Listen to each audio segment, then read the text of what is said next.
may isa pang kongresista na ano, lumilitaw na grabe ang pagka-pro-China. Oh, yung anak ni Marcoleta ay hindi naman nakapagtataka na maging ano rin 'yon, pro-China na pro-China. Ha?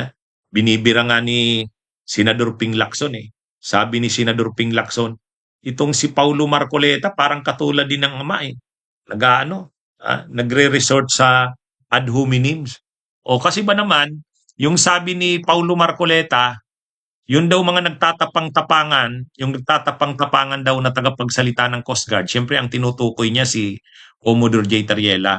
Sige nga, subukin daw na ano, kapag nagkagera ang Pilipinas at saka ang China, subukan nga daw na ano, sila ang hunang humarap. Pwedeng ibaran daw sila sa kanyon. O, pati daw yung mga senador na nagtatapang-tapangan.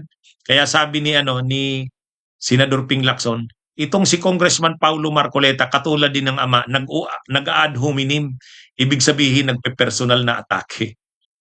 Pero may isa pang kongresista na itong si Congressman Bong Suntay, actually congressman ito ng Quezon City. Quezon City congressman ito. Ngayon, itong si Congressman Bong Suntay, ibang klase din eh. Para ding Marcoleta kung magsalita eh. Mga kabunyog, mga kababayan. Sabi nito ni Bong Suntay, sabi niya, ito, tingnan natin yung ano. Sabi nito ni Bong Suntay, Distinguished Minority Floor Leader, madali po kasing maging matapang. Ang problema, paano kung patulan tayo? madali kasing maging matapang. Ang problema, paano kung tayo ay papatulan? So, itong si Bong Suntay, congressman ng Quezon City, kasama nila Marcoleta, kasama nila Robin Hood Padilla, mga DDS ito, pro Duterte rin yan si Bong Suntay. Sila yung mga nagkakalat na tinatakot ang mamamayang Pilipino na huwag tayong masyadong matapang sa pag-assert ng ating soberanya, ng ating territorial integrity. Huwag tayong maging matapang daw kasi baka mapikon daw ang China, magalit sa atin, patulan tayo, o baka pasukin tayo. Sus naman, yung mga ganyang kaisipan ay naghahasik ng takot, naghahasik ng mga bagay na para ang Pilipino hindi maging matapang sa paninindigan. Tinatakot ang mamayang Pilipino. Malayo naman, hindi naman papas at aabot yan sa punto. Papasukin tayo ng China? Hindi ganun kadali yan.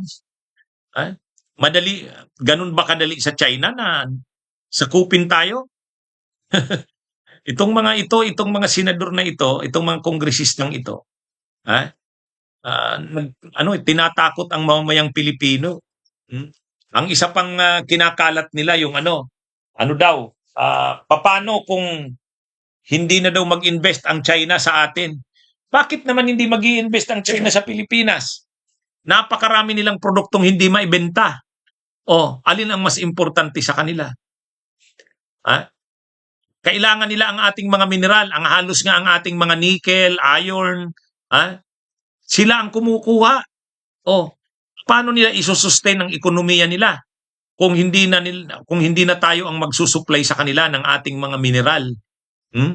At napakaraming produkto nilang binabagsak sa Pilipinas. Sobra-sobra ang produkto ng China. Sobra-sobra. Ang problema nga nila, krisis sa sobrang produksyon eh. Kaya nga nag-aaway sila ng US eh. Nag-aawayan sila ng market. Tapos ngayon, magdi-decide ang China, iiwanan ang Pilipinas dahil magagalit daw sa atin. Itong mga kongresistang ito, nagkakalat ito ng defeatism, capitulationism. Yun ang mga sakit ng mga to. Yung gusto nila, sumuko na tayo sa China at kutin tayo. Hindi naman tayo naghahangad ng giyera. Sino bang naghahangad ng giyera? Yung pag-assert natin ng ating sovereign rights, ng ating soberanya, ay hindi yan paghahangad ng giyera, hindi yan paghahangad ng gulo. Kaya lang, ito kasing mga tulad nito ni Congressman Bong Suntay, nagkakalat ito ng mga pananakot, tinatakot tayo para maging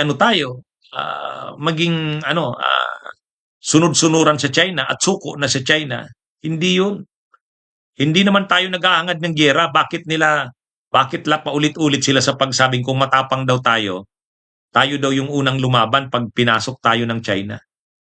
At saka, dapat daw, tumigil na tayo sa pagiging paglaban sa China. Madali kasing maging matapang. Ang problema, paano kung tayo papatulan? Kasi daw, baka pasukin nga tayo, hindi naman natin kaya. Mga ano itong mga ito mga palasuko ang kaisipan ng mga ito. Tapos tatakutin tayo, baka daw bumagsak ang ekonomiya natin, kaya daw ba natin? Kasi pag umalis daw ang China sa atin. Wala. Yung mga sinasabi nito ni Congressman Bong Suntay, hindi mangyayari yan. Unang-una sa mundo ngayon, yung mga superpowers na yan na tulad ng US, tulad ng China, masakit sa ulo nila kapag sumasakop ng mga bansa. Noong mga panahon, oo, direct ang colonialization.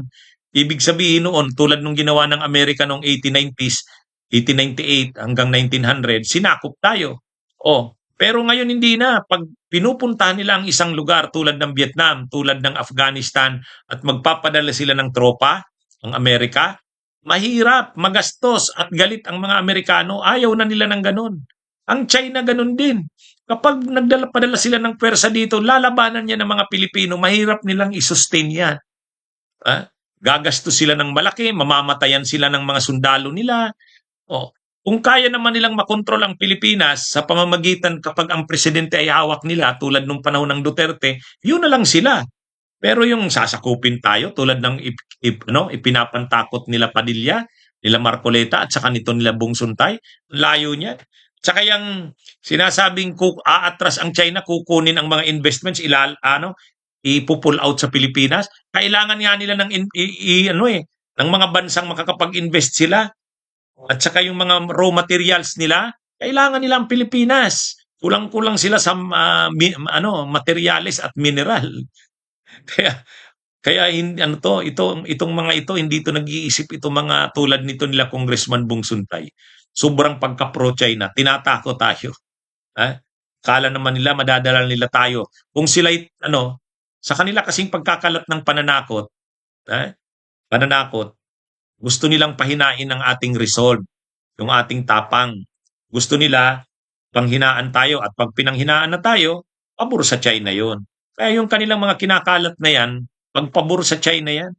Bunyog, bunyog, halikan na kasama ka.